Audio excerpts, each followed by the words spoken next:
Hey, so I wanted to start making some content and putting some information out there because there's just so many people that I see on Instagram, YouTube, all over the place that are just giving out bad information, right? And I can't really like hate on it or anything because I've been working out since I was 13, so it's 17 years, and it's really only been the past few years that I've started to learn things that have really helped me and helped make my time in the gym more efficient. So again, I want to just start putting some stuff out there that I've been finding out and that have really helped me, because the only thing, like, the worst, there's nothing worse than going to the gym and not seeing the results that you want.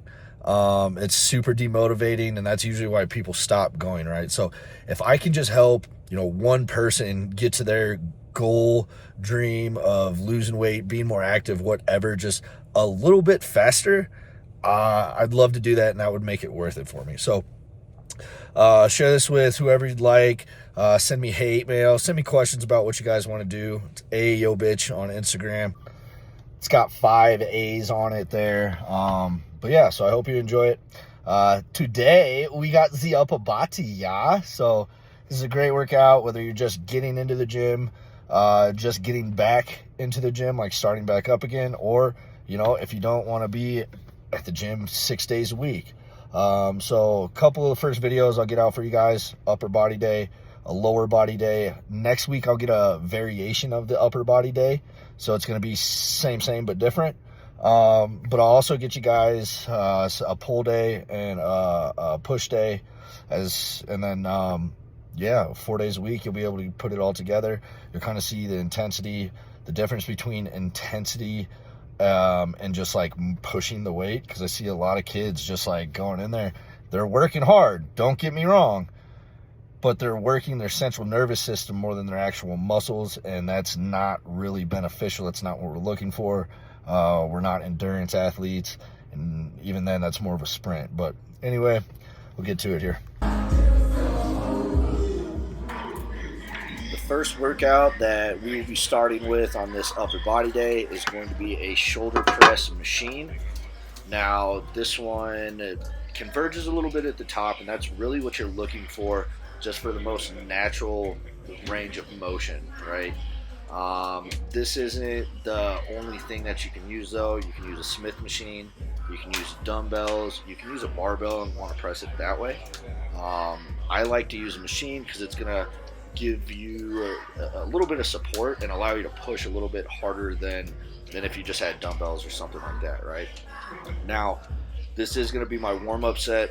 I do a little bit more warm-ups than most people, just because I think it's important, one, for getting the range of motion worked in and really stretching out your tendons and joints, but then also preparing and getting enough blood flow into the muscle to actually make an effective lift and workout, right? So first one I did, it's super light. There's actually no weight on it. Second one here, we're just adding a plate to it, increasing the weight a little bit. I'm not going to do as many reps. Usually I do a set of 10 to warm up, really lightweight. Then sometimes I'll do like a 8 or 6. And then I usually do about 4. And as that weight increases, really towards the end, I'm just kind of getting used to the weight, making sure that I'm really focusing on the range of motion and the path and the actual workout, that mind-muscle connection, really feeling that contraction in the delts here. So we went up another 50 pounds. We got 25s added to each side. So now we have a plate, a 45-pound plate and a 25-pound quarter. Forgot to put the plate on one side here, so as you can see, players mess up too, so we're going to get that on there. Definitely have I've lifted a bar up before and have it kind of odd that there's maybe 10 pounds missing on one side. So check your weight, make sure it's the same, and then we're going to go into our first working set here. So we have 2 plates on. I like to do a warm-up with 2 plates, just 1 rep, and then kind of let it rest. The goal for this rep range is going to be 12, okay? So we just have 2 working sets on everything we do today. Most of them are 12-8. Now, I don't get all 12. It's fine, because I record it and then I adjust for next week. pretty close to the 12. I believe I get 11 on this, so I'll probably shoot for it again next week to get that 12. The main thing is we're not doing a bunch of crazy movements or anything extra. We're trying to focus on just using our delts, not getting a bunch of momentum, all that good stuff. And so yes, this is going to hurt, it's going to burn. If you are doing it correctly, you want to stay in that burn. At the end of workouts, if you have to get a little bit of momentum to get that last little rep, that's fine. We just want to make sure most of the working reps are within that rep, or just using the delts there without the momentum, right? So this is the working set of 8. Again, I don't get all 8. I did go up 15 pounds on each side, which isn't a small amount, right? So again, you see how low I'm getting that full stretch and keeping the weight on the delts. Now, I would rather you get all the way at the bottom versus fully contract at the top. Again, if you can't get this deep, just on your warm-up sets, work on getting that depth, that range of motion down low. Of course, we want to make sure that it's not hurting. The goal is to get through this injury without joint pain. We just want muscle pain. Again, not happy because I didn't get the reps, but it's fine. Then we're going to go into a chest-supported row machine. Now, there's a bunch of different variations of this. If you don't have this exact machine, it is okay. Again, we just want something where your chest is supported so we don't get a whole bunch of momentum, keeps you from moving a whole bunch, keeps you from using your core to brace. Again, warm-up set, working on that full stretch, and the range of motion on this, you don't really have to go back. Like, think of bringing your elbows parallel with your back, right? Once you get past that, you're working more rear delts than anything. This goes for pretty much all back exercises, right? Once you start going past, get your elbows past and really squeezing that back, you're taking the weight off your lats, you're putting them on your rear delts, and you might be thinking, oh, wait, daddy, I want big delts. Don't worry. Let's save the rear delt work for the rear delt exercises. For this, something that I see a lot is people they're doing the full range of motion. They're like past the full range of motion that I would consider. They're getting those delts engaged, and they don't have big delts, and they're like, I can't grow my big delts or my rear delts for anything. Well, it's because you're overworking. A lot of times if you're overworking something, they'll actually start to shrink. This here is my first working set. Now, I didn't film the other 2 warm-ups that I did. You kind of get the idea from the shoulder press machine. I apply that to everything. Make sure that you're fully warmed up. You don't have any weird kinks or pains or anything. But as you can see, this is a set of 12. It is my first working set. We're really trying to keep the form the same as with the warm-up sets, right? Obviously, it's going to be harder. It's going to hurt more, but we want to stay in that burn. We want to get that full stretch without rolling our shoulders forward. We want to make sure that they're staying. You almost drop your shoulders down to keep them in the joint, really get that stretch on the lat. Now, the last couple sets on this, you'll notice I'm not getting all the way back. That's fine. Again, I would rather you get a full stretch those muscles out, than get too far back in the contraction. After this here, we go to the set of 8. This one, we're increasing the weight a little bit. Okay, I was good with the first set of 12, so we're going to increase the weight for the set of 8 and really kind of get as close to failure as possible. Again, with keeping the movement as similar to the warm-ups as possible. Now, the goal, if you go up in weight, a lot of times it's going to be much harder. As long as you're keeping that about 80% of the form that you had with the warm-up set, I'm okay with that. Just focus on getting better each week with that weight until you feel like you can do about 2 more reps. Call that reps in reserve. I'll have a video breaking that down. Don't worry about that. As you can see, this is not easy. I'm dying. My face looks like I'm having a great time. And That's as close to failure as we want to get, right? From this, we are going to go into the uh, low incline shoulder press, or sorry, chest press. This I'm doing on a Smith machine. You can do this again with dumbbells. If you have a machine that's kind of a lower incline press, you can do that. The reason we do the low incline is because we're still hitting the top chest without getting too much shoulder flexion in it, or really shoulder and delt work. Now, fun fact: a lot of Smith machines aren't actually 45 pounds for the bars. A lot of times they're only 15.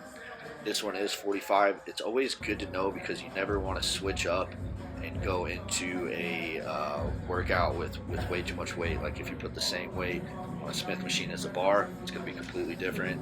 Just want to make sure that we're staying healthy, we're staying safe, and not getting hurt. So we saw the first warm-up set there.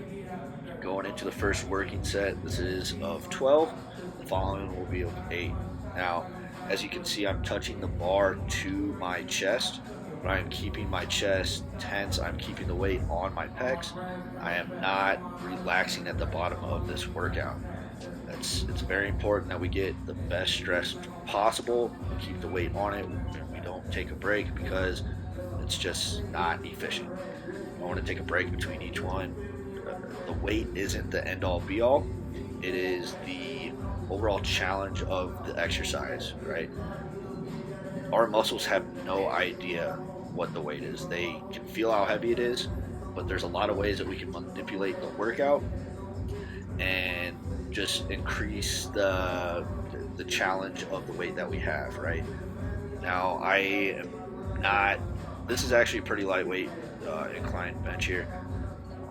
I'm pretty strong in bench, but I started to pull back the weight because I would feel it everywhere but my chest, which is an indication that the chest isn't growing.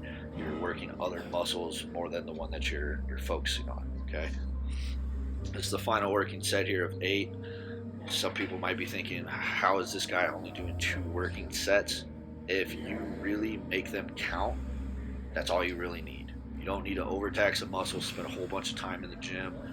Just get in, get the movement down, really master the movement itself, and then use your working sets to really push, keep the weight on the muscle, get that burn, get a nice deep burn.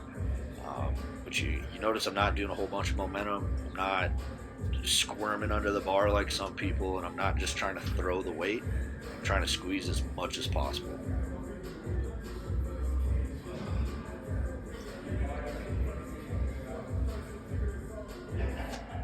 Getting close to failure here. Smith machine, you can push a lot closer to failure without a spotter because obviously you can safely rack the bar wherever it's at. You don't have to worry about it coming down and crushing you. From the low incline press, we're going to do what's called a lateral side raise. We're pulling this from the middle. You see I pointed my arm out because we want to focus on not lifting and doing a shrug at the top, but moving the arm laterally or to the side. The shoulder joint is going to bring it up, but again, you want to focus on pushing that out to the side. With this being a shoulder exercise, you really don't need a whole lot of weight. I'm doing a warm-up set of 10 here. Working sets for this is going to be 15 and then 10. And again, we're getting a full stretch at the bottom here, as much as possible, as much as comfortably possible. We're warming up, and you don't have to use a whole lot of weight. Shoulders are a very unique joint and something that needs to have a lot of care in order for it to stay healthy. There's a lot of people with shoulder problems. I myself have shoulder problems. That's why I take a little extra time warming them up and things like that. This is going to be the first working set. To try and save time, I'm only showing one side of each. And that's just because I don't want to film the entire workout. You guys get the point from seeing one. I don't think you need to see the other one as well. But notice I'm staying very controlled. I'm not getting a whole bunch of momentum. I'm not, jumping around. Some people look like they're breakdancing under the weight sometimes, and that's just unnecessary. It's not needed. We're working shoulders, right? We're not doing a snatch or a clean where it's a whole body workout. We're bodybuilding, not powerlifting or doing CrossFit. we're just trying to be as efficient as possible with the exercise that we're doing, and focusing on that side delt there.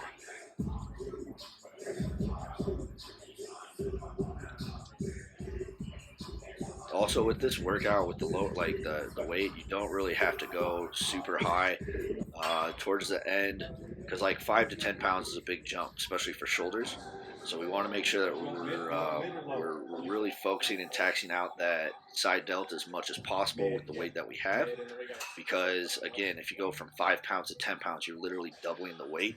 Even if you're going from 10 to 15, that's a big jump. So if you can only squeeze out some half or quarter reps at the end, that's fine. Just make sure you're not bending the knees and jumping and thrusting and humping the weight, okay? Just doing the side raise here, side delt. That's what we're focusing on.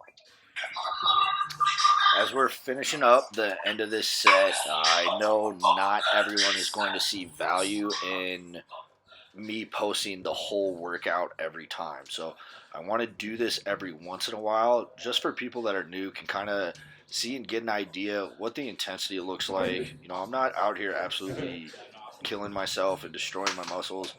Every once in a while, yes, you got to push past your limits, but for the most part, it's really pushing to find what that end is, like what failure really is, and pulling back and staying a little bit from that.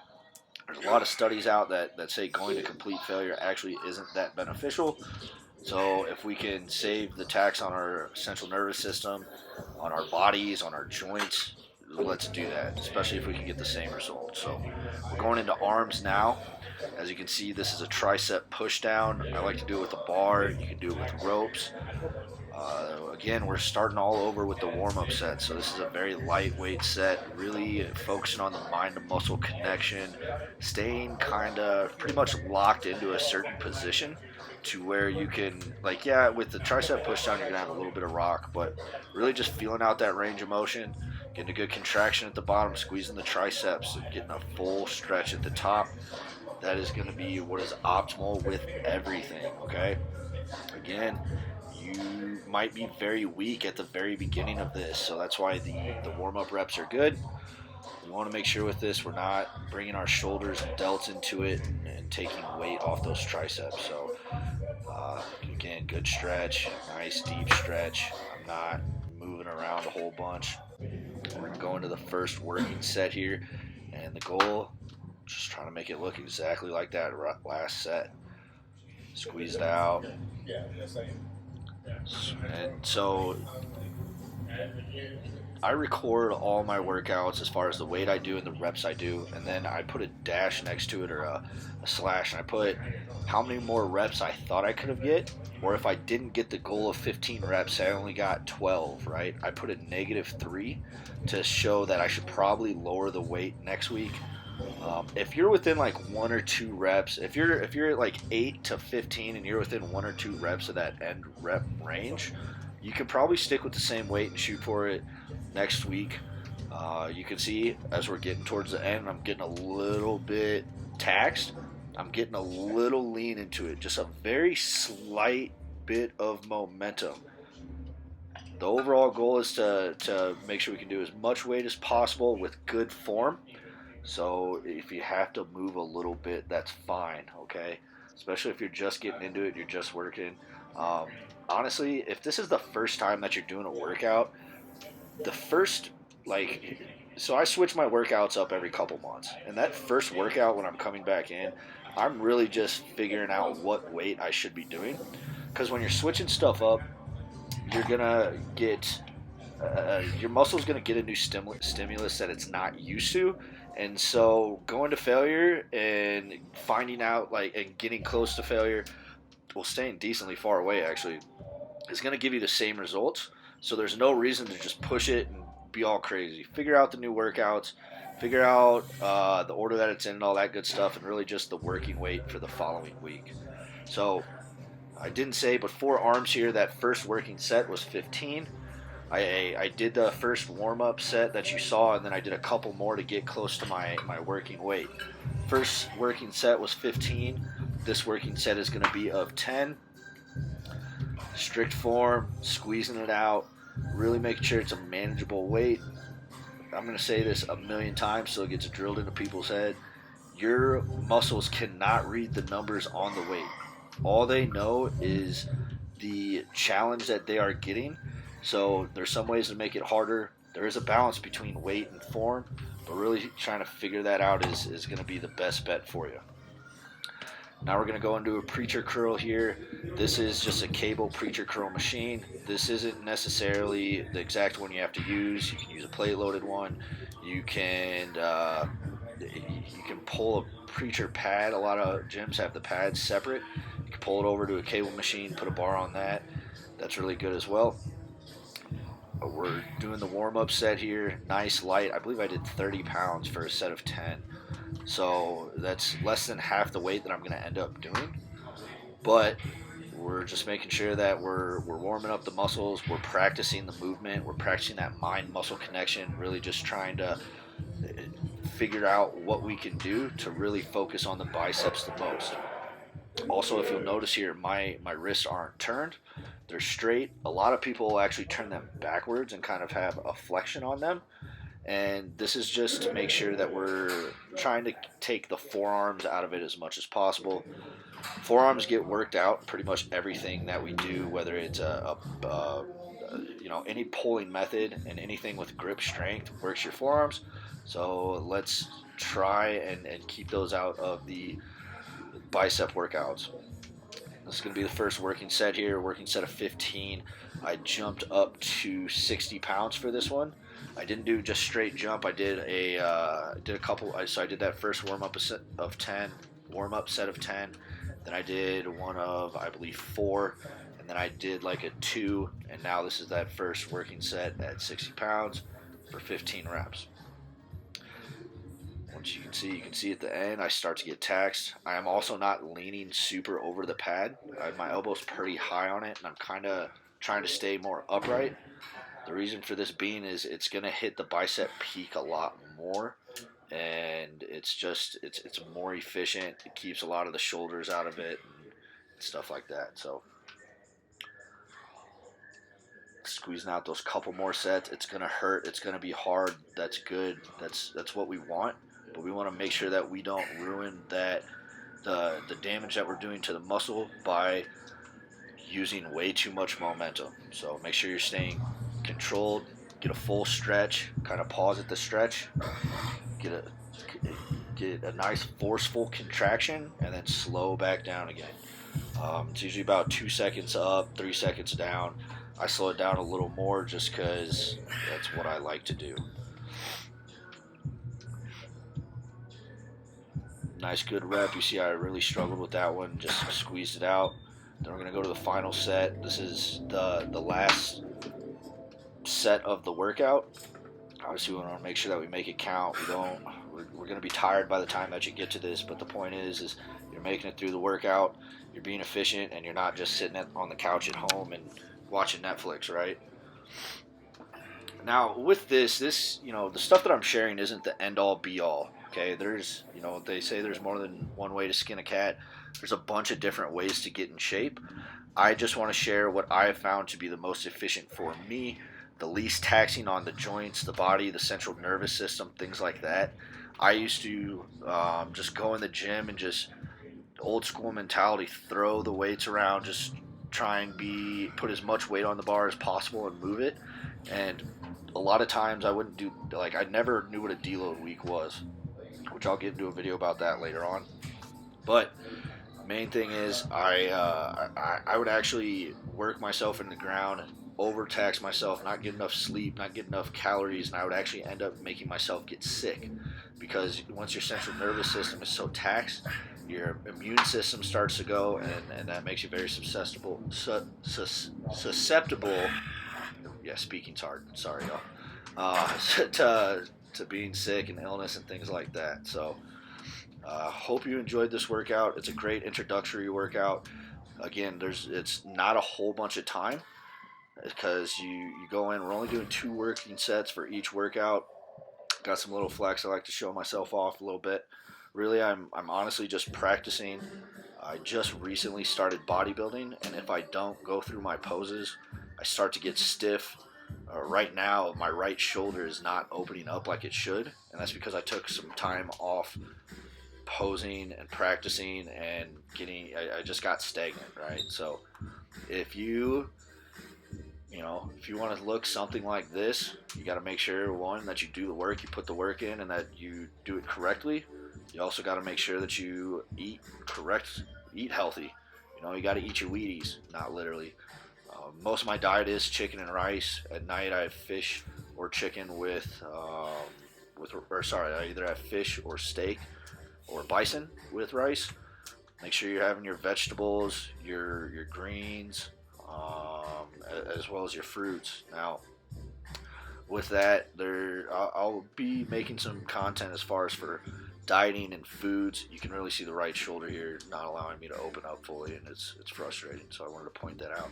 But diet is the end all be all, right? You can't outwork the kitchen. Now, this is in regards to you're not going to be able to grow sufficiently if you're not eating enough. And if you're eating too much but you're not losing weight, it's because of what you're eating. Everything comes down to what's in the kitchen. If you're eating too much and you're not losing weight, that's because you're eating too much. Also, it depends on the quality of food, all that good stuff. But thanks for watching this. Like, share, tell me what you think in the comments. Be